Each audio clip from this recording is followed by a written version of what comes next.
It was a 48-kilometer pilgrimage, most of it through rough forest terrain, and only the most dedicated devotees attempted it.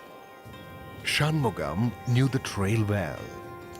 This was his fourth time. Actually, in a sense, I had completely dedicated my life to that particular God, that pilgrimage we used to go then.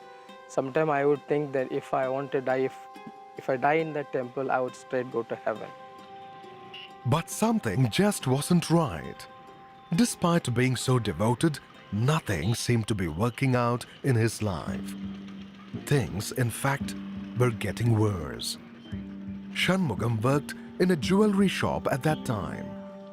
And it happened so that he's a driver of my owner, and he became a close friend of me, so I would talk to him, and he also used to go to the same pilgrimage center. So that attracted both of us, so we were doing okay in friendship. And then whenever I found a time, then I would teach him about the stones, all this stuff. But I did not know that using this knowledge, he was stealing from the store and he was selling outside. When the owner caught wind of the stealing, the driver blamed him.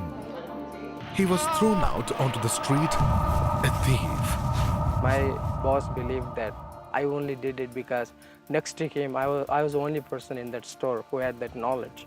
And he thought the driver wouldn't have that knowledge. I was crying. I was in the middle of the street. I felt so hopeless and helpless. I looked into heaven. Then I said this word, but I didn't know at the time that I was really praying to the only true God. I didn't know that. I opened my arms and I cried. I said, there must be God in heaven. I don't know him. He must be righteous. And my hands are clean in this. And help me. Shanmugam could not understand why God, after all his devotion, would fail him like this. Depression took hold of him. At times, he even contemplated suicide. Then, one night, as Shanmugam was lying awake in bed, as I was going through all this emotional turmoil, then I had suddenly this vision. And the vision of the cross. I looked at him, then I knew it was Jesus. And at the same time, I had another mental image where I saw myself drowning in the ocean. And I was neck deep in it, and I was looking for someone to draw me out of that water.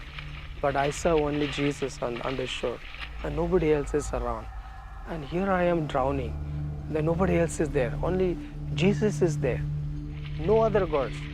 Somebody else could have been there, then I would have known that. But why only Jesus? Nobody else, the gods there. Then I began to understand there is a sin in my life that is separating me from him, even though I thought that I don't have any bad habits. But there are times that I have spoken lies. There are times there are so many things. I was so selfish and I did things not because I loved people, but I did things because it is for me. Then I cried out to him, Lord, save me from this. Save me. I'm sinking in this. Then he reached out his hand. Then he took me out of that water. Then I knew that I came out of that sin. I knew crystal clear that now my life has been completely clean and that he cleaned my sin and he has forgiven me that night. Then I accepted him, Lord, I need you in my life and I want to serve you. when Shanmugam got up the next morning, his circumstances were still the same. But something inside of him had been renewed. I never experienced such love from anyone. For the first time I loved. Then I said, Lord, I want to tell this love to the people. I want them to know that you are the true God. God had changed Shanmugam's heart, his entire life. But there was one more thing God wanted to renew in Shanmugam's life: his name. A few months down the line, I was sharing gospel with someone in the bus that I was traveling. Then when my place came to get down, then I was about to get down. The guy that I was sharing gospel with, he asked me, hey, you didn't tell me your name. Then someone pulled out of my mouth, I am Joshua. My name is Joshua. I got down there, wait a minute, what did I tell him? My name is Shanmugam, but I told him Joshua. Then I realized that God has given me that name. So from that time onwards, then I took that as my name, Joshua Shanmugam. Joshua means Yahweh is my salvation, and simply put it, God is my salvation.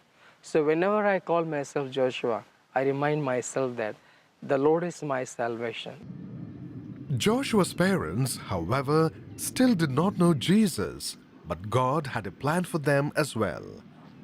3 months before his death, Joshua's father accepted Christ after seeing him in a vision. His mother followed a few months later, also through a vision. I don't know how God used the dream to reach us. We didn't search, and that's the one thing that really, whenever I think of Jesus, the one thing that is unique for me, special to me, is that none of us in my family searched. He came to us.